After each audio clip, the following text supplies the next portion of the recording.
ਸਤਿ ਸ਼੍ਰੀ ਅਕਾਲ ਤੇ ਆਦਾਬ। ਮੈਂ ਤੁਹਾਡਾ ਮੇਜ਼ਬਾਨ ਨਾਸਿਰ ਅਲੀ ਤੇ ਤੁਸੀਂ ਦੇਖ ਰਹੇ ਹੋ ਇੰਡੋਜ਼ ਟੀਵੀ ਆਸਟ੍ਰੇਲੀਆ। ਪ੍ਰੋਗਰਾਮ ਲਹਿੰਦੇ ਪੰਜਾਬ ਦੇ ਰੰਗ ਵਿੱਚ ਅੱਜ ਅਸੀਂ ਇੱਕ ਖਾਸ ਸ਼ਖਸੀਅਤ ਨਾਲ ਗੱਲਬਾਤ ਕਰਾਂਗੇ। ਮੈਂ ਸ਼ਬਦ ਖਾਸ ਇਸ ਵਾਸਤੇ ਇਸਤੇਮਾਲ ਕੀਤਾ ਕਿ ਲੋਕਾਂ ਨੂੰ ਹਸਾਣਾ ਇੱਕ ਬਹੁਤ ਵੱਡਾ ਫਨ ਹੈ, ਲੇਕਿਨ ਉਸ ਫਨ ਨੂੰ ਇਸਤੇਮਾਲ ਕਰਨ ਵਾਸਤੇ ਉਹਨਾਂ ਦੇ ਸਾਹਮਣੇ ਆ ਕੇ ਪਰਫਾਰਮ ਕਰਨਾ ਪੈਂਦਾ ਹੈ। ਲੇਕਿਨ ਇਸ ਸ਼ਖਸੀਅਤ ਨੇ ਲੋਕਾਂ ਨੂੰ ਆਪਣੀ ਆਵਾਜ਼ ਦੇ ਨਾਲ ਮਹਿਸੂਸ ਕੀਤਾ, ਲੋਕਾਂ ਦੇ ਚਿਹਰੇ ਤੇ ਖੁਸ਼ੀਆਂ ਲੈ ਕੇ ਆਏ। ਔਰ ਇਸ ਤਰ੍ਹਾਂ ਦੇ ਫਨਕਾਰ ਨੂੰ ਅਸੀਂ ਫਨਕਾਰ ਨਹੀਂ ਬਲਕਿ ਫਨ ਦਾ ਦੇਵਤਾ ਕਹਾਂਗੇ। ਤੇ ਉਹਨੇ ਕੁਝ ਸਮਾਨ ਭੇਜਿਆ ਗਫਾਰ ਨੇ। ਹਾਂਜੀ, ਅੱਛਾ ਜੀ। 3 ਕਾਰਟੂਨ ਨੇ ਵੱਡੇ ਵੱਡੇ ਸਮਾਨ ਦੇ। ਨਾਲੇ ਸਮਾਨ ਕਹੀ ਜਾਣਾ, ਨਾਲੇ ਕਾਰਟੂਨ ਕਹੀ ਜਾਣਾ। ਪੁੱਤ ਉਹ ਤੇ ਟੀਵੀ 'ਚ ਬਥੇਰੇ ਲੱਗਦੇ ਆ। ਤੇ ਬੱਚੇ ਲਾਹੌਰ ਭੇਜਤੇ ਜੀ ਮੈਂ। ਲੜਾਈ ਦੀ ਵਜ੍ਹਾ ਤੋਂ? ਹਾਂਜੀ, ਲੜਾਈ ਦੀ ਵਜ੍ਹਾ ਤੋਂ ਜੀ। ਅੱਛਾ। ਤੇ ਇਹ ਹੁਣ ਮਕਾਨ ਲੈ ਲਿਆ। ਉਹ ਬਸ ਉਹਨਾਂ ਨੂੰ ਮੇਰੇ ਕੋਲ ਪਤਾ ਲੱਗ ਹੀ ਜਾਣਾ ਕਿ ਕਿੱਥੇ ਮਕਾਨ ਲਿਆ। ਬੜੇ ਤੇਜ਼ ਲੋਕ ਨੇ। ਨਹੀਂ ਲੜਾਈ ਤੁਹਾਡੀ ਉੱਥੇ ਤੁਸੀਂ ਮੁਕਾ ਕੇ ਸੁਲ੍ਹਾ ਕਰਨ ਤੋਂ ਬਾਅਦ ਆਪਣਾ ਮਕਾਨ ਬਦਲਿਆ? ਨਹੀਂ ਜੀ ਨਹੀਂ, ਲੜਾਈ ਤਾਂ ਹਲੇ ਜ਼ੋਰਾਂ ਤੇ ਆ। ਪਿੱਛਾ ਕਰਨਗੇ ਮੇਰਾ। ਤੁਸੀਂ ਲੜਾਈ ਕਿਸ ਤਰ੍ਹਾਂ ਦੀ, ਕਿਸ ਟਾਈਪ ਕੋ ਸਿਰ ਸੁਰ ਪਾੜਤਾ? ਨਹੀਂ, ਸਿਰ ਪਾੜਨਾ ਤਾਂ ਬਹੁਤ ਛੋਟੀ ਜੀ ਗੱਲ ਹੁੰਦੀ ਹੈ ਜੀ। ਹਾਂਜੀ। ਬੰਦਾ ਤੁਸੀਂ ਫਾਰਕ ਕਰ ਦਿੱਤਾ। ਸਾਡੇ ਨਾਲ ਮੌਜੂਦ ਹੈ ਰਾਣਾ ਇਜਾਜ਼। ਇਹਨਾਂ ਦੀ ਪ੍ਰੈਂਕ ਕਾਲਸ ਦੀ ਵਜ੍ਹਾ ਤੋਂ ਨਾ ਸਿਰਫ ਲਹਿੰਦੇ ਪੰਜਾਬ ਦੇ ਲੋਕ ਬਲਕਿ ਚੜ੍ਹਦੇ ਪੰਜਾਬ ਦੇ ਲੋਕ ਵੀ ਬਹੁਤ ਜ਼ਿਆਦਾ ਖੁਸ਼ ਤੇ ਇਹਨੂੰ ਇੰਜੋਏ ਕਰਦੇ ਨੇ। ਸਾਡੇ ਨਾਲ ਮੌਜੂਦ ਹੈ, ਇਹਨਾਂ ਨਾਲ ਗੱਲਬਾਤ ਕਰਾਂਗੇ। ਪੰਜਾਬੀ ਦੀ ਜ਼ੁਬਾਨ ਦੀ ਤਰਵੀਜ਼ ਦੇ ਹਵਾਲੇ ਨਾਲ ਵੀ ਗੱਲ ਕਰਾਂਗੇ ਤੇ ਇਹਨਾਂ ਦੀ ਕਰੀਅਰ ਦੇ ਹਵਾਲੇ ਨਾਲ ਕਿਸ ਤਰ੍ਹਾਂ ਇਹਨਾਂ ਦੇ ਜ਼ਿੰਦਗੀ ਦੇ ਨਿਸ਼ੇਬੋ ਫਰਾਜ਼ ਕਿਹੜੇ ਸੀ, ਕਿਹੜੇ ਯਤਨ ਕੀਤੇ ਇਹਨਾਂ ਨੇ ਇਸ ਮੁਕਾਮ ਤੇ ਪਹੁੰਚਣ ਲਈ, ਇਹ ਵੀ ਇਹਨਾਂ ਦੇ ਨਾਲ ਡਿਸਕਸ ਕਰਾਂਗੇ। अस्सलाम वालेकुम सर। वालेकुम अस्सलाम। ਕੀ ਹਾਲ ਚਾਲ ਹੈ जी अल्लाह का शुक्र, ठीक ठाक है। ਸਭ ਤੋਂ ਪਹਿਲੇ ਤੁਸੀਂ ਮੈਨੂੰ ਇੱਕ ਬੁਨਿਆਦੀ ਗੱਲ ਇਹ ਦੱਸੋ ਕਿ ਮਜ਼ਾ ਜਿਹੜਾ ਹੈਗਾ ਹੈ, ਲੋਕਾਂ ਨੂੰ ਹਸਾਉਣ ਦਾ ਜਿਹੜਾ ਫਨ ਹੈਗਾ ਹੈ, ਇਹ ਕਿੰਨੇ ਫੀਸਦ ਖੁਦਾ ਦਾ ਦੇ ਗੋਡ ਗਿਫਟਡ ਹੈ ਤੇ ਕਿੰਨੇ ਫੀਸਦ ਜਿਹੜਾ ਹੈਗਾ ਉਹ ਇਨਸਾਨ ਦੀ ਆਪਣੀ ਮਿਹਨਤ ਹੈਗੀ? ਅੱਛਾ, ਇਹ ਸਭ ਤੋਂ ਪਹਿਲੀ ਬੁਨਿਆਦੀ ਗੱਲ ਤਾਂ ਫਿਰ ਇਹੀ ਹੈ ਕਿ ਅੱਲਾਹ ਪਾਕ ਨੇ ਤੁਹਾਡਾ ਇੰਤਖਾਬ ਕੀਤਾ ਹੁੰਦਾ ਹਾਂ ਕਿ ਦੁਨੀਆ ਇੱਕ ਸਟੇਜ ਹੈ। ਇਸ ਸਟੇਜ ਤੇ ਅੱਲਾਹ ਪਾਕ ਹਰ ਬੰਦੇ ਨੂੰ ਇੱਕ ਕਰੈਕਟਰ ਦੇ ਕੇ ਭੇਜਦਾ ਹੈ ਜਿਹੜਾ ਤੁਹਾਡੇ ਨਾਲ ਮਨਸੂਬ ਹੋ ਜਾਂਦਾ ਹੈ ਕਿ ਤੁਸੀਂ ਵਿਲਨ ਹੋ, ਇਹ ਕਾਮੇਡੀਅਨ ਹੈ, ਇਹ ਹੀਰੋ ਹੈ, ਹੀਰੋਇਨ। ਉਸ ਤੋਂ ਅੱਗੇ ਆ ਕੇ ਫਿਰ ਜਿਹੜੀ ਗੱਲ ਹੈ ਨਾ ਮਿਹਨਤ ਦੀ ਜਾਂ ਕੁਛ ਕਰਨ ਦੀ, ਅੱਛਾ ਇਹਦੀ ਤੌਫੀਕ ਵੀ ਨਾ ਉਹਦੇ ਵੱਲੋਂ ਹੀ ਹੁੰਦੀ ਹੈ। ਵਾਹ। ਇਹ ਤੁਸੀਂ ਆਪ ਕੁਛ ਨਹੀਂ ਕਰ ਸਕਦੇ। ਠੀਕ ਹੈ। ਤੁਹਾਡੇ ਇਖਤਿਆਰ 'ਚ ਨਹੀਂ ਹੈਗਾ ਐਸਾ ਕੁਛ ਵੀ ਕਰਨਾ। ਅਗਰ ਤੁਸੀਂ ਕਹਿੰਦੇ ਹੋ ਕਿ ਭਈ ਮੈਂ ਸਿੱਖਿਆ, ਅੱਛਾ ਉਹ ਜਿਹੜੇ ਸਿਖਾਉਣ ਵਾਲੇ ਹੁੰਦੇ ਨੇ ਨਾ, ਉਹ ਉਹਨਾਂ ਨਾਲ ਵੀ ਤੁਹਾਨੂੰ ਉਹੀ ਮਿਲਾਉਂਦਾ ਹੈ। ਹਾਂ। ਕਿਉਂਕਿ ਤੁਸੀਂ ਅੱਗੇ ਜਾਣਾ ਹੁੰਦਾ ਤੇ ਫਿਰ ਉਹ ਸਾਰੀ ਜਿਹੜੀ ਨਾ ਉਹ ਜਿਹੜੇ ਲੋਕ ਆਨੇ ਤੁਹਾਨੂੰ ਪੋਲਿਸ਼ ਕਰਨਾ ਹੁੰਦਾ, ਉਹ ਵੀ ਉਹਦੀ ਰਹਿਮਤ ਨਹੀਂ ਤੁਹਾਡੇ ਕੋਲ ਆਉਂਦੇ ਆ ਜਾਂ ਤੁਸੀਂ ਉਹਨਾਂ ਦੇ ਕੋਲ ਜਾਂਦੇ ਹੋ। ਵਰਨਾ ਮੇਰਾ ਜ਼ਾਤੀ ਖਿਆਲ ਇਹ ਹੈ ਕਿ ਆਪਣਾ ਕਿਸੇ ਦਾ ਕੁਝ ਵੀ ਨਹੀਂ ਹੁੰਦਾ, ਸਭ ਉਹਦਾ ਹੀ ਹੁੰਦਾ। ਅੱਛਾ ਸਰ, ਮੈਨੂੰ ਇਹ ਗੱਲ ਦੱਸੋ ਤੁਸੀਂ ਕਿ ਪੰਜਾਬੀ ਜ਼ਬਾਨ ਤੁਸੀਂ ਬੋਲਦੇ ਹੋ ਤੇ ਤੁਹਾਡਾ ਮੋਸਟਲੀ ਜਿੰਨਾ ਵੀ ਮਜ਼ਾ ਹੈਗਾ, ਪ੍ਰੈਂਕਸ ਕਾਲਸ ਜਿੰਨੀਆਂ ਵੀ ਹੈਗੀਆਂ ਨੇ, ਰੇਡੀਓ ਤੇ ਇੱਕ ਨਵਾਂ ਟ੍ਰੈਂਡ ਤੁਸੀਂ ਸ਼ੁਰੂ ਕੀਤਾ ਕਿ ਲੋਕਾਂ ਨੂੰ ਹਸਾਉਣ ਵਾਸਤੇ ਤੁਸੀਂ ਇੱਕ ਕਿਸੇ ਵੀ ਸੋਸ਼ਲ ਇਸ਼ੂ ਨੂੰ ਫੜ ਕੇ ਉਹਦੇ ਉੱਪਰ ਤੁਸੀਂ ਮਜ਼ਾਕ ਲੈ ਕੇ ਚੱਲੇ ਹੋ। ਪੰਜਾਬੀ ਤੁਸੀਂ ਨਹੀਂ ਸਮਝਦੇ ਕਿ ਬਦਕਿਸਮਤੀ ਦੇ ਨਾਲ ਪੰਜਾਬੀ ਜਿਹੜੀ ਸਾਡੇ ਪੰਜਾਬ 'ਚੋਂ ਮਰ ਰਹੀ ਹੈ, ਇਹਨੂੰ ਬੋਲਣ ਲੱਗੇ ਮਾਯੂਬ ਸਮਝਿਆ ਜਾਂਦਾ ਹੈ? ਜਦੋਂ ਅਸੀਂ ਕਿਸੇ ਵੱਡੇ ਜਿਹੇ ਸ਼ਾਪਿੰਗ ਮਾਲ 'ਚ ਜਾਂਦੇ ਹਾਂ, ਜਦੋਂ ਅਸੀਂ ਕਿਸੇ ਅੱਛੇ ਹੋਟਲ 'ਚ ਜਾਂਦੇ ਹਾਂ, ਸਾਡੇ ਮੂੰਹ 'ਚ ਜਾਂ ਅੰਗਰੇਜ਼ੀ ਨਿਕਲਦੀ ਹੈ ਤੇ ਜਾਂ ਉਰਦੂ ਨਿਕਲਦੀ ਹੈ। ਅਸੀਂ ਪੰਜਾਬੀ ਬੋਲ ਹੀ ਨਹੀਂ ਸਕਦੇ ਉੱਥੇ ਜਾ ਕੇ। ਕੀ ਵਜ੍ਹਾ ਹੈ? ਅਹਿਸਾਸ ਕਮਤਰੀ ਹੈ ਨਾ ਅਸਲ 'ਚ। ਅੱਛਾ। ਉਹਦੇ 'ਚ ਇਹ ਹੈ ਕਿ ਤੁਹਾਨੂੰ ਇਹ ਸ਼ੁਰੂ ਤੋਂ ਤੁਸੀਂ ਮਹਿਸੂਸ ਕੀਤਾ ਕਿ ਵੀ ਜਦੋਂ ਇੱਥੇ ਗੋਰਾ ਆਇਆ ਇੱਥੇ ਤੁਸੀਂ, ਉਹਨੇ ਆ ਕੇ ਬਹੁਤ ਸਾਰੀਆਂ ਚੀਜ਼ਾਂ ਤੁਹਾਨੂੰ ਮੁਤਾਰਫ ਕਰਾਈਆਂ। ਉਹਨੇ ਕਿਹਾ ਵੀ ਤੁਸੀਂ ਘੋੜਿਆਂ ਖੋਤਿਆਂ ਤੇ ਭੱਜੇ ਫਿਰਦੇ ਆ ਮੈਂ ਤੁਹਾਨੂੰ ਗੱਡੀ ਦੇ ਦਿੱਤੀ। ਉਹਨੇ ਕਿਹਾ ਜੀ ਕਿ ਆ ਰੇਲ ਗੱਡੀ ਬਣਾਤੀ। ਉਹਨੇ ਤੁਹਾਨੂੰ ਟੈਲੀਫੋਨ ਦੇ ਦਿੱਤਾ, ਉਹਨੇ ਤੁਹਾਨੂੰ ਟੀਵੀ ਦਿੱਤਾ, ਉਹਨੇ ਤੁਹਾਨੂੰ ਮੋਬਾਈਲ ਦਿੱਤਾ। ਫਿਰ ਕਿਸੇ ਨਾ ਕਿਸੇ ਤਰ੍ਹਾਂ ਨਾ ਤੁਸੀਂ ਦਬਦੇ ਗਏ। ਮੁਸਲਸਲ ਉਸ ਦਬਾਅ 'ਚ ਰਹਿ ਕੇ ਤੁਸੀਂ ਉਹਨਾਂ ਨੂੰ ਤਸਲੀਮ ਕਰ ਲਿਆ ਕਿ ਕਿਤੇ ਨਾ ਕਿਤੇ ਸਾਡੇ ਤੋਂ ਬਿਹਤਰ ਹੈ। ਤੇ ਉਹ ਫਿਰ ਜਿਹਨੂੰ ਤੁਸੀਂ ਦਿਲੋਂ ਮੰਨ ਲੈਂਦੇ ਨਾ ਕਿ ਸਾਡੇ ਨਾਲੋਂ ਬਿਹਤਰ ਹੈ, ਫਿਰ ਤੁਸੀਂ ਉਹਦੀ ਰਾਹ 'ਤੇ ਚੱਲਣ ਦੀ ਕੋਸ਼ਿਸ਼ ਕਰਦੇ ਹੋ ਨਾ, ਤੁਸੀਂ ਉਹਦੀ ਕਾਪੀ ਕਰਨ ਦੀ ਕੋਸ਼ਿਸ਼ ਕਰਦੇ ਹੋ। ਤੇ ਉਹ ਸਾਡੇ ਨਾਲ ਵੀ ਇਦਾਂ ਹੀ ਹੋਇਆ। ਉਹ ਜਦੋਂ ਸਾਡੇ ਕੋਲ ਆਏ ਸੀਗੇ ਤੇ ਉਹਨਾਂ ਨੇ ਇਹੀ ਤਰੀਕਾਕਾਰ ਇਸਤੇਮਾਲ ਕੀਤਾ ਤੇ ਉਸ ਤਰੀਕੇਕਾਰ ਦੇ ਤਹਿਤ ਉਹ ਛਾ ਗਏ ਸਾਡੇ ਤੇ ਅੱਜ ਤੱਕ ਛਾਏ ਹੋਏ ਨੇ। ਤੁਸੀਂ ਆਪਣਾ ਲਿਬਾਸ ਦੇਖ ਲਓ, ਮੇਰਾ ਲਿਬਾਸ ਦੇਖ ਲਓ, ਠੀਕ ਹੈ, ਛਾਏ ਹੋਏ ਨੇ। ਤੇ ਉਹ ਅਸੀਂ ਫਿਰ ਕਿਉਂਕਿ ਸਾਨੂੰ ਮਹਿਸੂਸ ਹੋਇਆ ਕਿ ਅਸੀਂ ਕੁਝ ਵੀ ਨਹੀਂ ਹੈਗੇ ਤੇ ਉਹ ਵਕਤ ਚੱਲਦਾ ਫਿਰ ਅੱਜ ਇੱਥੇ ਪਹੁੰਚ ਗਿਆ ਕਿ ਜਦੋਂ ਅਸੀਂ ਇੰਟਰਨੈਸ਼ਨਲ ਮਾਰਕੀਟ ਨਾਲ ਅਟੈਚ ਹੋਏ ਫਿਰ ਸਾਨੂੰ ਪਤਾ ਲੱਗਾ ਜੀ ਅੰਗਰੇਜ਼ੀ ਬਹੁਤ ਜ਼ਰੂਰੀ ਹੈ। ਤੇ ਫਿਰ ਅੱਜ ਵਕਤ ਉਹ ਵੀ ਇੱਥੇ ਆ ਗਿਆ ਕਿ ਅਗਰ ਤੁਸੀਂ ਪੰਜਾਬੀ ਬੋਲਦੇ ਆ ਤੇ ਤੁਹਾਨੂੰ ਇਹ ਸਮਝਿਆ ਜਾਂਦਾ ਕਿ ਕੋਈ ਪੇਂਡੂ ਟਾਈਪ ਆਦਮੀ ਹੈ, ਗਵਾਰ ਹੈ। ਤੇ ਅਸੀਂ ਆਪ ਕੀਤਾ ਹੈ ਨਾ, ਉਹ ਕਿਸੇ ਨੇ ਤਾਂ ਨਹੀਂ ਸਾਨੂੰ ਕੀਤਾ। ਉਹਨਾਂ ਨੇ ਤਾਂ ਸਿਰਫ ਕੁਝ ਕੰਮ ਕੀਤੇ। ਉਹਨਾਂ ਨੇ ਇਹ ਕੀਤਾ ਕਿ ਜਿਹੜੇ ਇੱਥੇ ਆਏ ਉਹਨਾਂ ਨੇ ਦੇਖਿਆ ਕਿ ਜੀ ਇੱਕ ਪਿੰਡ ਦੇ ਵਿੱਚ ਜਿਹੜਾ ਬੰਦਾ ਪੱਗ ਬੰਨ੍ਹ ਕੇ ਖੜਾ ਹੁੰਦਾ ਨਾ ਉਹ ਸਭ ਤੋਂ ਤਕੜਾ ਬੰਦਾ ਹੁੰਦਾ, ਇਹਦੀ ਸੁਣੀ ਜਾਂਦੀ ਹੈ। ਉਹਨੇ ਕਿਹਾ ਜੀ ਤੁਸੀਂ ਇਦਾਂ ਕਰੋ, ਜਿਹੜੇ ਅਸੀਂ ਆਪਣੇ ਰੈਸਟ ਏਰੀਏ ਬਣਾਉਂਦੇ ਨਾ ਜਾਂ ਜਿੱਥੇ ਅਸੀਂ ਬਹਿ ਕੇ ਸ਼ਾਮ ਨੂੰ ਬਹਿਣਾ ਹੁੰਦਾ, ਮੀਟਿੰਗਾਂ ਕਰਨੀਆਂ ਹੁੰਦੀਆਂ, ਇਹਨਾਂ ਦਾ ਇੱਕ ਬੰਦਾ ਲਵੋ ਤੇ ਉਹਨੂੰ ਐਦਾਂ ਦੀ ਪੱਗ ਪਵਾਓ, ਐਦਾਂ ਦੀ ਪੱਗ ਪਵਾ ਕੇ ਉਹਨਾਂ ਨੂੰ ਬਾਹਰ ਬੂਹੇ ਦੇ ਵਿੱਚ ਖੜਾ ਕਰ ਦਿਓ।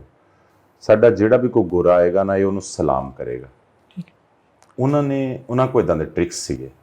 ਉਹਨਾਂ ਨੇ ਇਸ ਤਰ੍ਹਾਂ ਬਹੁਤ ਸਾਰੀਆਂ ਕੌਮਾਂ ਨਾਲ ਇਸ ਤਰ੍ਹਾਂ ਹੋਇਆ ਕਿ ਉਹਨਾਂ ਨੇ ਦਾਨਿਸਤਾ ਤੌਰ ਤੇ ਜਾਣ ਕੇ ਇਹ ਸਭ ਕੁਝ ਕੀਤਾ।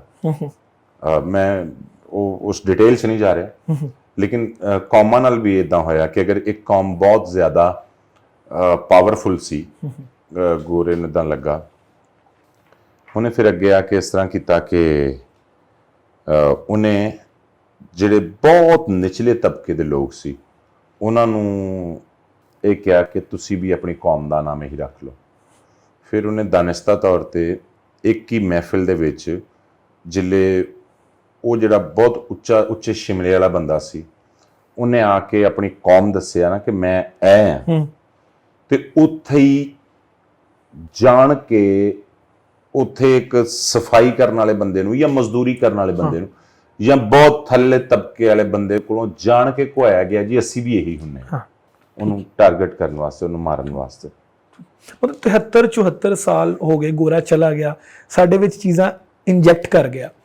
ਇਹ ਤੁਸੀਂ ਓਪੀਨੀਅਨ ਲੀਡਰ ਹੋ, ਤੁਸੀਂ ਪੰਜਾਬੀ ਦੇ ਪ੍ਰਮੋਟਰ ਹੋ, ਤੁਸੀਂ ਅਗਰ ਪੰਜਾਬੀ ਦੇ ਪ੍ਰੋਗਰਾਮ ਕਰ ਰਹੇ ਹੋ ਇਹਦਾ ਮਤਲਬ ਇਹ ਹੈ ਕਿ ਤੁਸੀਂ ਆਪਣੀ ਜ਼ੁਬਾਨ ਨੂੰ ਜ਼ਿੰਦਾ ਰੱਖੇ ਹੋਏ ਹੋ। ਤੇ ਅਸੀਂ ਕਿਸ ਤਰ੍ਹਾਂ ਹੱਲ ਕੀ ਹੈ, ਕਿਸ ਤਰ੍ਹਾਂ ਇਸ ਪੰਜਾਬੀ ਨੂੰ ਦੁਬਾਰਾ ਅਸੀਂ ਚੁੱਕਣਾ ਵਾ? ਸਾਡੇ ਤਾਲੀਮੀ ਅਦਾਰਿਆਂ 'ਚ ਨਹੀਂ ਪੜ੍ਹਾਈ ਜਾ ਰਹੀ। ਤੁਸੀਂ ਦੇਖੋਗੇ ਚੜ੍ਹਦੇ ਪੰਜਾਬ 'ਚ ਗੁਰਮੁਖੀ ਜ਼ੁਬਾਨ ਜਿਹੜੀ ਹੈ ਪੜ੍ਹਾਈ ਜਾਂਦੀ ਹੈ, ਸਾਡੇ ਅਦਾਰਿਆਂ 'ਚ ਪੰਜਾਬੀ ਨਹੀਂ ਪੜ੍ਹਾਈ ਜਾਂਦੀ। ਕੀ ਕਰਨਾ ਵਾ, ਕਿੱਥੋਂ ਸਟੈਪ ਲੈਣਾ ਅਸੀਂ? ਦੇਖੋ ਜੀ, ਪੜ੍ਹਾਈ ਤੇ ਹਰ ਹਾਲ 'ਚ ਜਾਣੀ ਚਾਹੀਦੀ ਹੈ, ਲੇਕਿਨ ਉਸ ਤੋਂ ਪਹਿਲੇ ਨਾ ਜਿੱਲੇ ਬੱਚੇ ਨੇ ਅੱਖਾਂ ਖੋਲਣੀਆਂ ਨਾ, ਉਹ ਸਕੂਲੇ ਤਾਂ ਉਹਨੇ 4-5 ਸਾਲ ਦਾ ਹੋ ਕੇ ਜਾਣਾ। ਉਸ ਤੋਂ ਪਹਿਲੇ ਮਾਂ ਨੂੰ ਪੜ੍ਹਾਉਣ ਦੀ ਲੋੜ ਹੈ, ਪਿਓ ਨੂੰ ਪੜ੍ਹਾਉਣ ਦੀ ਲੋੜ ਹੈ। ਜਿਹੜੀ ਇਹ ਦੇਖੋ ਸਪੈਰੋ ਹੈ ਬੇਟੇ, ਇਹ ਦੇਖੋ ਕੈਟ ਹੈ, ਇਹ ਦੇਖੋ, ਉਹਦੀ ਸਭ ਤੋਂ ਪਹਿਲੀ ਅੱਜ ਕੱਲ੍ਹ ਇਸ ਮੁਆਸ਼ਰੇ ਦਾ ਸਭ ਤੋਂ ਵੱਡਾ ਦੁੱਖ ਹੀ ਹੈ। ਉਹ ਕਹਿੰਦੇ ਆ ਕਿ ਗੁਆਂਢੀਆਂ ਦਾ ਨਿਆਣਾ ਸਾਡੇ ਨਿਆਣੇ ਨਾਲੋਂ ਚੰਗਾ ਕਿਉਂ ਆ ਪੜ੍ਹਨ 'ਚ, ਗੁਆਂਢੀਆਂ ਦੇ ਨਿਆਣੇ ਦੀ ਅੰਗਰੇਜ਼ੀ ਸਾਡੇ ਨਿਆਣੇ ਨਾਲੋਂ ਕਿਉਂ ਜ਼ਿਆਦਾ ਚੰਗੀ?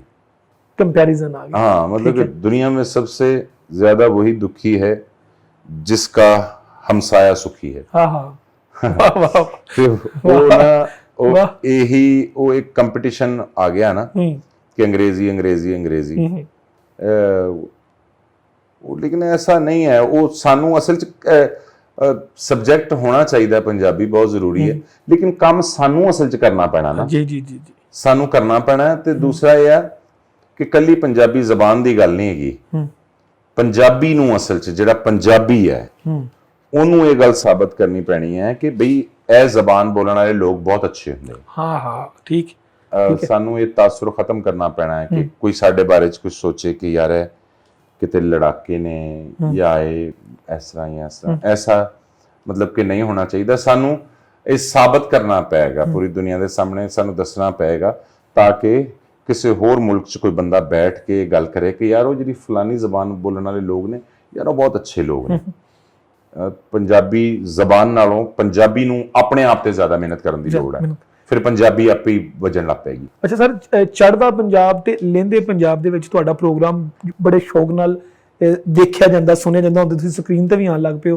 ਪਹਿਲੇ ਤੁਹਾਡੀ ਆਵਾਜ਼ ਤੋਂ ਹਰ ਬੰਦਾ ਵਾਕਿਫ ਸੀ।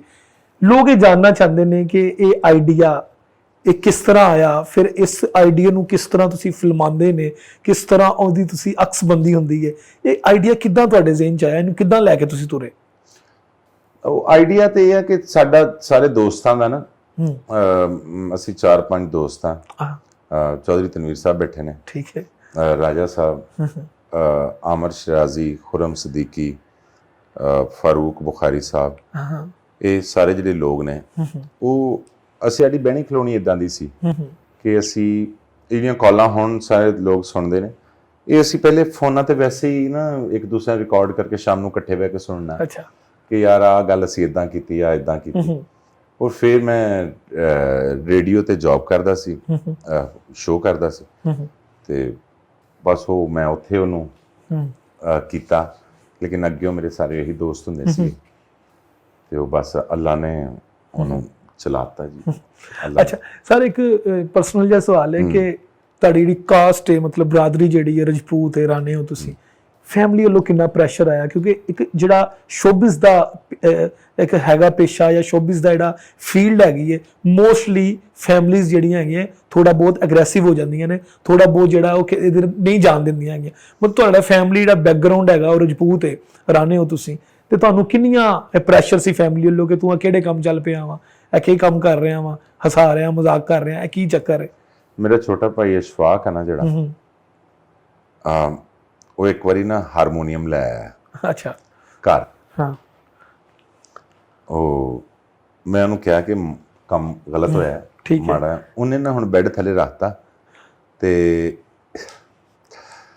ਉਹਨਾਂ ਕਿਤੇ ਰੋਟੀ ਖਾਂਦੇ ਆ, ਅੱਬੂ ਸਾਹਮਣੇ ਬੈਠੇ ਸੀ ਤੇ ਉਹਨਾਂ ਦੀ ਛਾਤੀ ਪੈ ਗਈ ਥੱਲੇ ਬੈੱਡ ਦੇ, ਤੇ ਉਹ ਨਾ ਘਰੋਂ ਬਾਹਰ ਜਾ ਕੇ ਖੜੇ ਹੋ ਗਏ, ਕਹਿੰਦੇ ਜੀ ਜਾਂ ਮੈਂ ਇੱਥੇ ਰਹੂੰਗਾ ਜਾਂ ਆਹ ਸਾਜ਼ੋ ਸਮਾਨ ਰਹੇਗਾ। ਅੱਛਾ, ਇਹ ਇੱਕ ਅਲੱਗ ਗੱਲ ਹੈ। ਦੂਸਰੀ ਗੱਲ ਇਹ ਹੈ ਕਿ ਇਹ ਕੁਛ ਵੀ ਨਹੀਂ ਹੈ ਯਾਰ, ਰਾਣਾ ਤੇ ਬੱਟ ਤੇ ਜੱਟ ਤੇ, ਬਿਲਕੁਲ ਬਿਲਕੁਲ ਸਹੀ ਹੈ ਯਾਰ। ਗੱਲ ਇਹ ਆ ਕਿ ਕਿੱਦਾਂ ਰਾਣੇ ਪੁਣਾ ਸਾਬਤ ਕਰਾਂ ਕਿ 5-7 ਪਰਚੇ ਹੋਏ ਹੁਣ ਮੇਰੇ ਤੇ। ਹਾਂ ਬਿਲਕੁਲ ਠੀਕ ਕਹਿ ਰਹੇ। 3-4 ਲਾਇਸੈਂਸ ਮੇਰੇ ਬਣੇ ਹੋਣ, ਸਹੀ, ਕੋਈ 15-20 ਮਾੜਿਆਂ ਨੂੰ ਥੱਪੜ ਮਾਰੇ ਹੋਣ, ਹਰ ਜਗ੍ਹਾ ਜਾ ਕੇ ਕੰਨ ਟੁੱਟਾ ਬਣਾ, ਫਿਰ ਠੀਕ, ਫਿਰ ਮੈਂ ਰਾਣਾ। ਅੱਛਾ, ਅਗਰ ਆਹ ਕੰਮ ਕਰਦੇ ਆ ਨਾ, ਜਿਹੜਾ ਮੈਂ ਕੰਮ ਕਰ ਰਿਹਾ, ਇਸ ਕੰਮ ਦੇ ਵਿੱਚ ਅਗਰ ਮੈਂ ਮਰਾਸੀ ਆ ਤਾਂ ਓਕੇ ਠੀਕ ਹੈ, ਮੈਂ ਜੋ ਵੀ ਆ ਇਹ ਕੰਮ ਕਰਦੇ ਆ, ਅਗਰ ਮੈਨੂੰ ਜਿਹੜੇ ਵੀ ਖਿਤਾਬ ਮਿਲ ਰਹੇ ਨੇ ਨਾ, ਤੇ ਸਿਰ ਮੱਥੇ ਤੇ, ਮੈਨੂੰ ਜ਼ਰੂਰਤ ਨਹੀਂ ਹੈ ਇਹਨਾਂ ਚੀਜ਼ਾਂ ਦੀ। ਤੇ ਉਹ ਇਹ ਜਿਹੜੀਆਂ ਚੀਜ਼ਾਂ ਨੇ ਨਾ, ਇਹ ਮੈਂ ਬਹੁਤ ਸਾਲ ਪਹਿਲੇ ਇੱਕ ਸਟਾਪ ਬਹੁਤ ਪਿੱਛੇ ਆਇਆ ਸੀਗਾ, ਉਹ ਗੁਜ਼ਰਿਆ ਬਹੁਤ ਚਿਰ ਹੋ ਗਿਆ। ਮੇਰੇ ਵਾਸਤੇ ਇਹਨਾਂ ਗੱਲਾਂ ਦੀ ਅਹਿਮੀਅਤ ਹੀ ਨਹੀਂ ਹੈ, ਮੈਂ ਇਹਨੂੰ ਸਮਝਦਾ ਹੀ ਕੁਛ ਨਹੀਂ ਕਿ ਇਹ ਜਿਹੜੇ ਕੰਮ, ਮਤਲਬ ਇਨਸਾਨ ਦੀ ਸਟਰਗਲ 'ਚ ਇੱਕ ਫੇਜ਼ ਆਉਂਦਾ ਹੈ, ਉਹਨੂੰ ਫੇਸ ਕਰਨਾ ਪੈਂਦਾ ਹੈ, ਉਹਨੂੰ ਪ੍ਰੈਸ਼ਰ ਆਉਂਦਾ ਹੈ। ਗੱਲ ਇਹ ਹੈ ਕਿ ਜਿੱਲੇ ਤੁਸੀਂ ਤੇ ਮੈਂ ਬਹਿਣਾ ਹੈ ਨਾ, ਉਦੋਂ ਪਤਾ ਲੱਗ ਜਾਣਾ ਤੁਹਾਡਾ ਕਿਸ ਨਸਲ ਕਿਸ ਖਾਨਦਾਨ ਨਾਲ ਤਾਲੁਕ ਹੈ। ਮੇਰਾ ਪਤਾ ਲੱਗ ਜਾਣਾ ਮੇਰਾ ਕਿਹੜਾ ਖਾਨਦਾਨ ਕਿਹੜਾ। ਮੈਨੂੰ ਕੋਈ ਸਨਦ, ਮੈਨੂੰ ਕੋਈ ਟੈਗ ਦੀ ਜ਼ਰੂਰਤ ਨਹੀਂ ਹੈ ਸਰ। ਮੈਂ ਕਮਾਂ ਮੈਂ ਰਜਪੂਤ ਹਾਂ, ਮੇਰੇ ਘਰ ਇੱਕ ਬੰਦਾ ਆਇਆ, ਉਹ 6 ਘੰਟੇ ਬੈਠਾ ਰਿਹਾ, ਮੈਨੂੰ ਪਾਣੀ ਦਾ ਵੀ ਨਹੀਂ ਪੁੱਛਿਆ, ਮੈਂ ਉਸ ਰਜਪੂਤ ਨੂੰ ਕੀ ਕਰਾਂ? ਬਿਲਕੁਲ ਸਹੀ। ਮੈਂ ਕੁਛ ਵੀ ਨਹੀਂ ਹੈਗਾ, ਮੈਂ ਜ਼ੀਰੋ ਹਾਂ। ਮੇਰੀ ਕੌਮ ਦੁਨੀਆ ਦੀ ਥੱਕੜ ਤਰੀਨ ਕੌਮ ਮੈਨੂੰ ਸਮਝਦੇ ਹੈ, ਮੈਂ ਨਹੀਂ, ਮੇਰੇ ਵਾਸਤੇ ਸਭ ਬਰਾਬਰ ਨੇ, ਸਭ ਬਰਾਬਰ ਸਹੀ, ਉਹ ਸਮਝਦੇ ਆ। ਜਿੱਲੇ ਮੈਂ ਘਰ ਗਿਆ ਤਾਂ ਉਸ ਬੰਦੇ ਨੇ ਕੋਸ਼ਿਸ਼ ਕੀਤੀ ਕਿ ਯਾਰ ਮੈਂ ਘਰ ਦਾ ਪੱਖਾ ਵੇਚ ਕੇ ਵੀ ਇਹਨੂੰ ਖਵਾ ਦਿਆਂ ਯਾਰ, ਹੁਣ ਮੈਂ ਕਿੱਧਰ ਜਾਵਾਂ? ਵਾਹ, ਮੇਰੇ ਵਾਸਤੇ ਇਹਨਾਂ ਚੀਜ਼ਾਂ ਦੀ ਕੋਈ ਅਹਿਮੀਅਤ ਨਹੀਂ ਹੈ ਨਾ, ਬਹੁਤ ਛੋਟੀ ਛੋਟੀ ਗੱਲਾਂ ਨੇ, ਤੇ ਉਹ ਇਹ ਗੱਲਾਂ ਬਹੁਤ ਦੂਰ ਰਹਿ ਗਈਆਂ, ਪਿੱਛੇ ਰਹਿ ਗਈਆਂ। ਅੱਛਾ, ਪੰਜਾਬ ਦੇ ਵਿੱਚ ਚੜ੍ਹਦਾ ਪੰਜਾਬ ਤੇ ਲਹਿੰਦੇ ਪੰਜਾਬ ਦੇ ਸਿੰਗਰ ਜਿਹੜੇ ਨੇ, ਜਿਹੜੇ ਆਰਟਿਸਟ ਹੈਗੇ ਨੇ ਉਹਨਾਂ ਨੇ ਕੁਝ ਤਹਿਰੀਕ ਚੱਲ ਰਹੀ ਹੈਗੀ ਹੈ ਚੜ੍ਹਦੇ ਪੰਜਾਬ ਦੇ ਵਿੱਚ, ਕਿ ਮਤਲਬ ਰਿਸੈਂਟਲੀ ਸਾਡੇ ਚੈਨਲ ਤੇ ਵੀ ਉਹ ਚੀਜ਼ ਚੱਲੀ ਸੀ ਕਿ ਪੰਜਾਬ ਦੇ ਜਿਹੜੇ ਸਿੰਗਰ ਨੇ ਉਹ ਗੱਲ ਜਾਂ ਬੋਤਲ ਦੀ ਕਰਦੇ ਨੇ ਜਾਂ ਬੰਦੂਕ ਦੀ ਕਰਦੇ ਨੇ ਤੇ ਜਾਂ ਕੁੜੀ ਦੀ ਗੱਲ ਕਰਦੇ ਨੇ। ਇਹਨਾਂ ਤਿੰਨਾਂ ਟੌਪਿਕ ਤੋਂ ਇਲਾਵਾ ਉਹਨਾਂ ਕੋਲ ਟੌਪਿਕ ਹੀ ਕੋਈ ਨਹੀਂ ਹੈਗਾ ਤੇ ਸਾਡੇ ਨੌਜਵਾਨ ਜਿਹੜੇ ਹੈਗੇ ਨੇ ਉਹ ਮੁxtਲਿਫ ਖਰਾਫਾਤ 'ਚ ਪੈ ਗਏ ਹੈਗੇ ਨੇ। ਤੁਸੀਂ ਇਸ ਪਲੇਟਫਾਰਮ ਦੇ ਜ਼ਰੀਏ ਕੀ ਮੈਸੇਜ ਦੋਗੇ ਇੱਕ ਸਟਰੋਂਗ ਜਿਹਾ ਸਾਡੇ ਨੌਜਵਾਨਾਂ ਨੂੰ, ਸਾਡੇ ਪੰਜਾਬੀਆਂ ਨੂੰ ਸਪੈਸ਼ਲੀ ਇਸ ਕਲਚਰ ਨੂੰ ਪ੍ਰਮੋਟ ਕਰਨ ਵਾਸਤੇ? ਪੈਸਾ ਬੜੀ ਵੱਡੀ ਚੀਜ਼ ਹੈ ਯਾਰ। ਪੈਸਾ ਨਾ ਜਿੱਲੇ ਕਿਸੇ ਬੰਦੇ ਨੂੰ ਨਾ ਇਹਦੀ ਲੱਤ ਪੈ ਜਾਂਦੀ ਹੈ ਨਾ, ਫਿਰ ਉਹਦੇ ਵਾਸਤੇ ਨਾ ਤਮੀਜ਼ ਮੁੱਕ ਜਾਂਦੀ ਹੈ। ਇੱਕ ਬੰਦਾ ਆ, ਉਹਨੇ ਹਿਸਾਬ ਲਾ ਲਿਆ ਕਿ ਯਾਰ ਮੇਰੇ ਘਰ ਦਾ ਖਰਚਾ 2 ਲੱਖ ਰੁਪਇਆ ਹੈ ਤੇ ਤਨਖਾਹ ਹੁੰਦੀ ਉਹਦੀ 60,000 ਰੁਪਇਆ। ਹੁਣ ਨਾ ਉਹਨੇ ਉਹ ਪੂਰਾ ਕਰਨਾ ਹੁੰਦਾ, ਠੀਕ ਹੈ, ਉਹ ਜਿੱਦਾਂ ਮਰਜ਼ੀ ਕਰੇ, ਚੋਰ ਬਾਜ਼ਾਰੀ ਹੈ, ਰਿਸ਼ਵਤ ਹੈ, ਜੋ ਮਰਜ਼ੀ ਹੈ, ਉਹ ਤੋਂ ਚੀਜ਼ਾਂ ਚੁੱਕੇ ਜਿੱਦਾਂ ਮਰਜ਼ੀ ਚੁੱਕੇ। ਇਹ ਜਿਹੜਾ ਤੁਸੀਂ ਗਾਣਿਆਂ ਦੀ ਕਹਿ ਰਹੇ ਹੋ ਨਾ, ਸ਼ਾਇਰ ਵੀ ਉਸੇ ਪਾਸੇ ਤੁਰ ਪਏ। ਹਾਂ, ਉਹਨੂੰ ਪਤਾ ਹੈ ਮੈਂ ਵੇਚਣਾ ਹੈ, ਮੁੰਡੇ ਨੇ ਹਿੱਟ ਹੋਣਾ ਤੇ ਟਾਰਗੇਟ ਗੱਡੀਆਂ 'ਚ ਵੱਜਣਾ ਚਾਹੀਦਾ ਹੈ। ਹਾਂ, ਗੋਲੀ ਦੀ ਗੱਲ ਹੋ ਰਹੀ ਹੈ, ਬਦਮਾਸ਼ੀ ਦੀ ਗੱਲ ਹੋ ਰਹੀ ਹੈ। ਜੇ ਵੀਡੀਓ ਬਣ ਰਿਹਾ ਤੇ ਉਹਦੇ 'ਚ ਮੁੰਡਿਆਂ ਦੀਆਂ ਛਾਤੀਆਂ ਹੀ ਥੱਲੇ ਨਹੀਂ ਆ ਰਹੀਆਂ, 5 ਭੱਜ ਰਹੇ ਨੇ ਪਿੱਛੋਂ, ਗੋਲੀਆਂ ਲੱਤਾਂ 'ਚ ਵੱਜ ਰਹੀਆਂ, ਬੰਦੇ ਮਰ ਰਹੇ ਨੇ। ਇਹ ਸਾਰੀ ਦੌੜ ਜਿਹੜੀ ਹੈ ਨਾ ਗਾਣਾ ਹਿੱਟ ਕਰਾਉਣ ਦੀ ਤੇ ਪੈਸਾ ਕਮਾਉਣ ਦੀ ਹੈ। ਇਹ ਆਰਟਿਸਟ ਨਹੀਂ ਹੈਗੇ, ਆਰਟਿਸਟ ਨਹੀਂ ਹੈਗੇ ਇਹ ਲੋਕ, ਇਹ ਕਾਰੋਬਾਰੀ ਲੋਕ ਨੇ ਤੇ ਇਹ ਉਹਨਾਂ ਦਾ ਕੰਮ ਆ। ਕਿ ਆ ਜਿਹੜੀ ਗੱਲ ਕਰਕੇ ਹਟੇ ਪਹਿਲੇ, ਹੁਣ ਦੱਸੋ ਤੁਸੀਂ ਮੈਨੂੰ ਕਿ ਉਹ ਇਹ ਕਿਹੜਾ ਗਾਣਾ ਹੋਇਆ ਕਿ ਜੀ ਮੰਮੀ ਪਾਪਾ ਘਰ 'ਚ ਨਹੀਂ ਹੈਗੇ ਤੇ ਆਜੋ ਜੀ ਹੁਣ ਪਾਰਟੀ ਸ਼ੁਰੂ ਕਰੀਏ ਤੇ ਰਲ ਕੇ ਨੱਚੀਏ, ਤੇ ਇਹ ਪੰਜਾਬੀ ਹੈ? ਬਿਲਕੁਲ। ਤੇ ਕਹਿੰਦੇ ਪੰਜਾਬੀ ਨਹੀਂ ਕਿਤੇ ਗਾਇਬ ਹੋ ਗਈ, ਪੰਜਾਬੀ ਮਰਨ ਲੱਗ ਪਈ। ਬਿਲਕੁਲ ਠੀਕ ਹੈ। ਪੰਜਾਬੀ ਉਹ ਇਹ ਜਿਹਨੇ ਗਾਣਾ ਲਿਖਿਆ ਹੈ ਉਹ ਪੰਜਾਬੀ ਹੈ, ਜਿਹਨੇ ਗਾਇਆ ਹੈ ਉਹ ਪੰਜਾਬੀ ਹੈ, ਉਹ ਪੰਜਾਬੀ ਹੈ ਨਾ। ਬਿਲकुल ਇਦਾਂ ਹੀ, मतलब अभी तो पार्टी शुरू हुई है। हाँ, ठीक है। जो भी है सिलसिले ਜਿਹੜੇ ਇਹਨਾਂ ਦੇ, ਉਹ ਸਾਰੇ ਗਾਣਿਆਂ ਦੇ ਵਿੱਚ ਇਹ ਗੱਲ ਦੱਸੀ ਜਾ। ਅੱਛਾ, ਇਹਦੇ ਵਿੱਚ ਮਾਮਲਾ ਕੀ ਹੈ ਕਿ ਉਹਨੇ ਪੰਜਾਬ 'ਚ ਬਹਿ ਕੇ ਇਹਨਾਂ ਲੋਕਾਂ ਨੇ ਕੰਮ ਨਹੀਂ ਕੀਤਾ। ਠੀਕ, ਇਹ ਲੋਕ ਉਧਰ ਗਏ, ਹਾਂ, ਉਧਰ ਜਾ ਕੇ ਜਿਹੜੇ ਉਹ ਸਾਰਾ ਮਾਹੌਲ ਦੇਖਿਆ, ਕਲਚਰ ਅਡਾਪਟ ਕੀਤਾ, ਹਾਂ, ਉਹ ਦੇਖ ਕੇ ਨਾ ਤੇ ਉਹਨਾਂ ਨੇ ਇਹਨਾਂ ਨੂੰ ਵੀ ਉਸ ਪਾਸੇ ਲਾਤਾ ਕਿ ਆ ਜੰਮੀ ਅੱਬੂ ਗਏ ਹੋਏ ਆ, ਆਜੋ ਸਾਰੇ ਇਕੱਠੇ ਹੋ ਜਾਓ ਤੇ ਕੰਮ ਸ਼ੁਰੂ ਕਰ ਦਿਓ ਤੇ ਅੱਲਾ ਅੱਲਾ ਖੈਰ ਸੱਲਾ। ਉਹ ਫਿਰ ਜਿਹੜਾ ਬੱਚਾ 15 16 17 ਸਾਲ ਦਾ ਸੀਗਾ, ਕਿਉਂਕਿ ਇਨਸਾਨ ਤਮਾਸ਼ਾ ਪਸੰਦ ਹੈ, ਬਿਲਕੁਲ, ਉਹਨੂੰ ਤਮਾਸ਼ਾ ਬਹੁਤ ਅੱਛਾ ਲੱਗਦਾ ਹੈ, ਉਹ ਉਧਰ ਨੂੰ ਹੀ ਜਾਂਦਾ ਹੈ ਜਿੱਧਰ ਤਮਾਸ਼ਾ ਹੋ ਰਿਹਾ ਹੋਵੇ। ਉਹਨੂੰ ਅੱਛਾ ਤਮਾਸ਼ਾ ਲੱਗਾ, ਉਹਨਾਂ ਨੇ ਫਿਰ ਘਰਾਂ 'ਚ ਪਾਰਟੀਆਂ ਸ਼ੁਰੂ ਕਰ ਲਈਆਂ, ਨੱਚਣ ਗਾਣ ਲੱਗ ਪਏ, ਟੱਪਣ ਲੱਗ ਪਏ। ਕੋਈ ਪਤਾ ਨਹੀਂ ਕਿ ਆਹ ਕੌਣ ਆ ਤੇ ਆਹ ਕੌਣ ਆ। ਤੇ ਅਗਲੇ ਦਿਨ 3-4 ਵਜੇ ਜਿਹੜੇ ਹੋਸ਼ ਆਉਂਦੀ ਏ, ਫੇਰ ਪਤਾ ਲੱਗਦਾ ਹੈ ਕਿ ਰਾਤੀ ਕੀ ਹੋਇਆ। ਤੇ ਅਸੀਂ ਆਪ ਤਬਾਹ ਕਰ ਰਹੇ ਹਾਂ, ਕਿਸੇ ਨੇ ਇਹਨੂੰ ਕਰਨਾ, ਲਿਖ ਰਹੇ ਹਾਂ ਇਹੀ ਗੱਲਾਂ।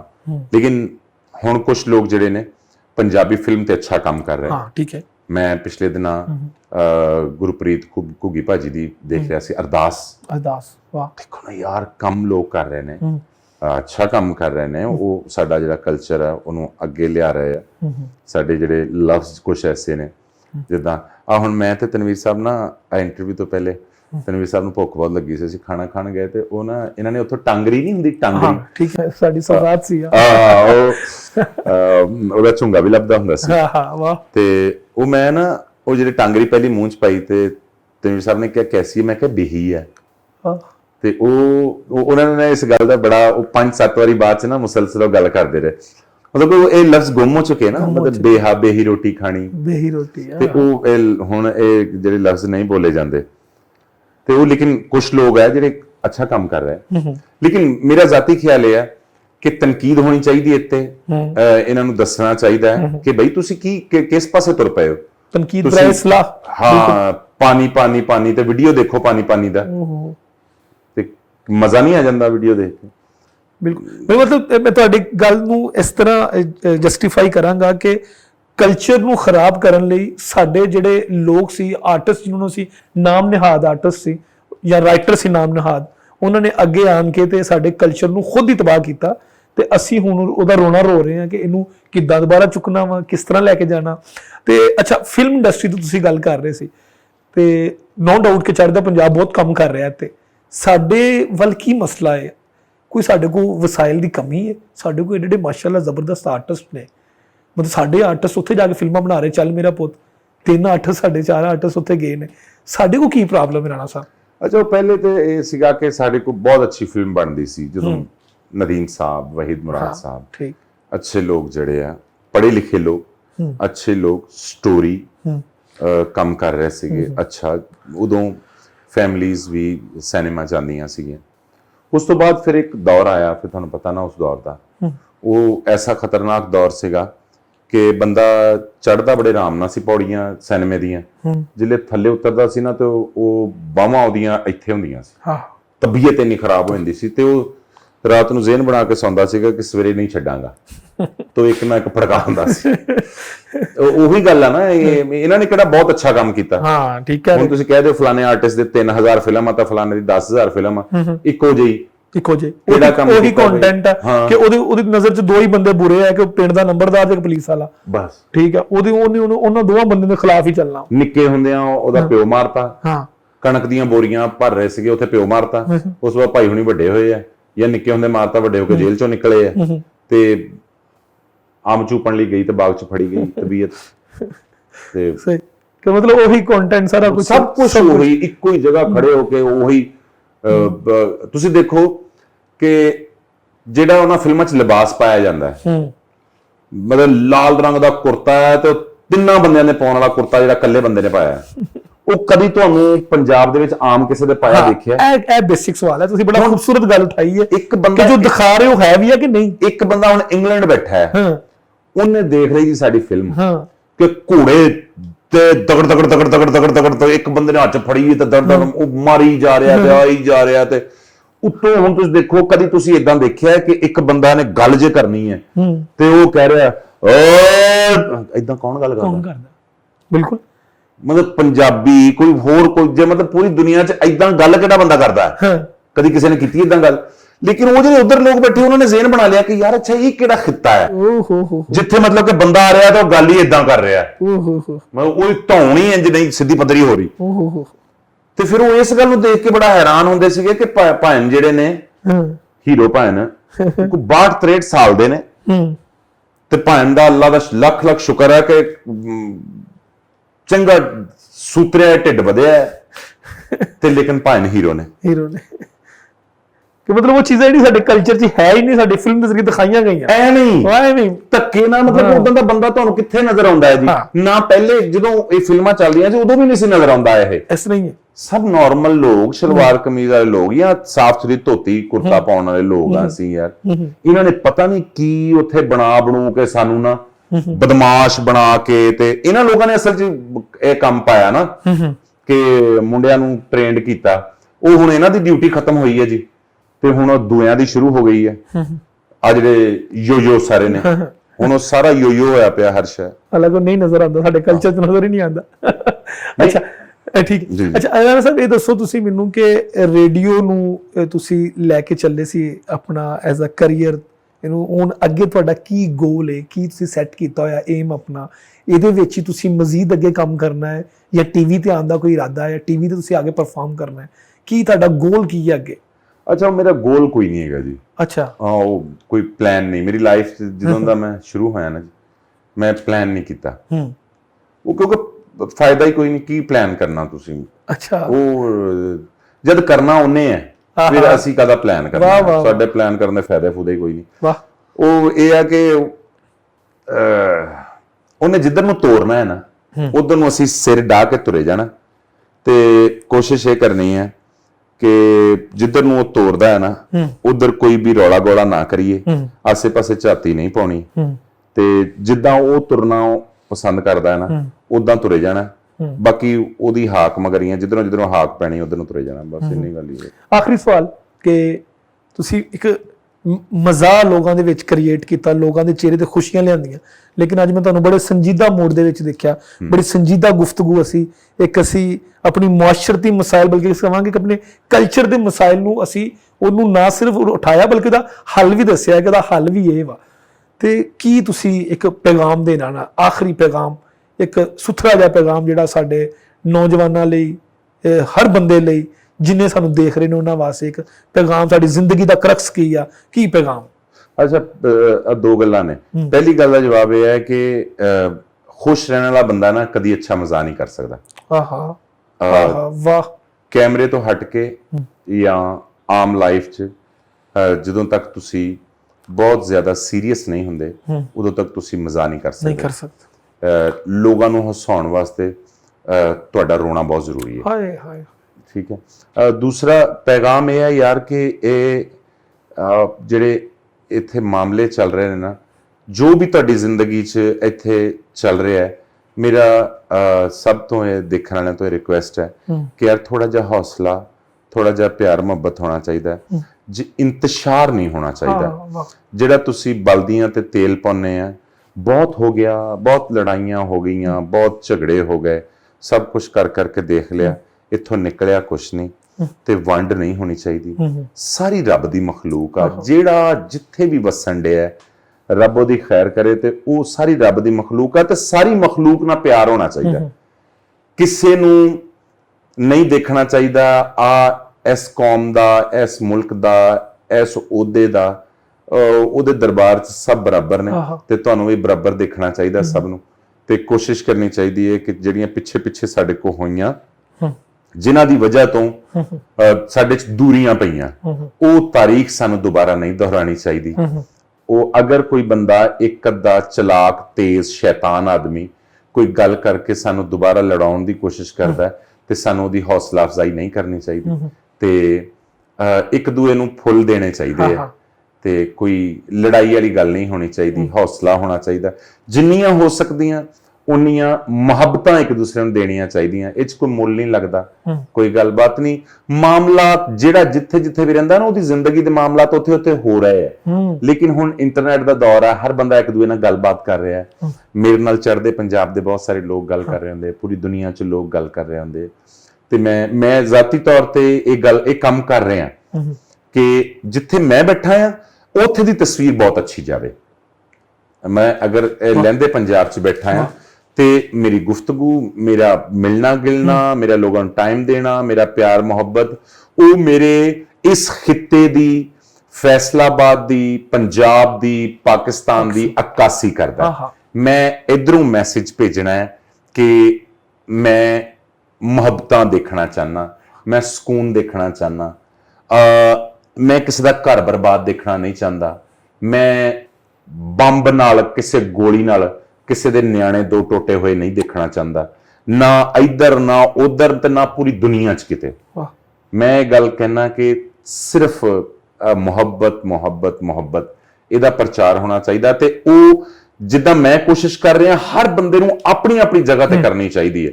ਅਗਰ ਤੁਸੀਂ ਬਾਹਰ ਰਹਿੰਦੇ ਹੋ, ਤੁਸੀਂ ਉੱਥੇ ਪਾਕਿਸਤਾਨੀ ਵੀ ਨੇ, ਇੰਡੀਅਨ ਵੀ ਨੇ, ਹੋਰ ਮੁਲਕਾਂ ਦੇ ਨੇ, ਬੰਗਲਾਦੇਸ਼ੀ ਨੇ, ਸ੍ਰੀਲੰਕਨ ਨੇ, ਜਿਹੜੇ ਵੀ ਲੋਕ ਰਹਿੰਦੇ, ਤੁਸੀਂ ਉੱਥੇ ਬਹਿ ਕੇ ਪ੍ਰਚਾਰ ਕਰੋ। ਅਗਰ ਇੰਡੀਅਨ ਪਾਕਿਸਤਾਨੀ ਨਾਲ ਗੱਲ ਕਰ ਰਿਹਾ ਤਾਂ ਉਹ ਉਸ ਮੁਹੱਬਤ ਨੂੰ ਵਧਾਵੇ। ਅਗਰ ਸ੍ਰੀਲੰਕਾ, ਕਿਸੇ ਨੂੰ ਕੋਈ ਮਾਮਲਾ ਨਹੀਂ ਹੋਣਾ ਚਾਹੀਦਾ। ਜੋ ਵੀ ਹੈ ਸਭ ਕੁਝ ਰੱਬ ਦਾ ਹੈ, ਤੇ ਤੁਸੀਂ ਰੱਬ ਦੇ ਬੰਦੇ ਆ, ਤੇ ਤੁਸੀਂ ਸਕੂਨ ਰੱਖਣਾ ਇਸ ਧਰਤੀ ਤੇ ਮੇਰਾ ਖਿਆਲ ਹੈ ਇਸ ਵਕਤ ਦੀ ਸਭ ਤੋਂ ਵੱਡੀ ਇਹੀ ਜ਼ਰੂਰਤ ਹੈ।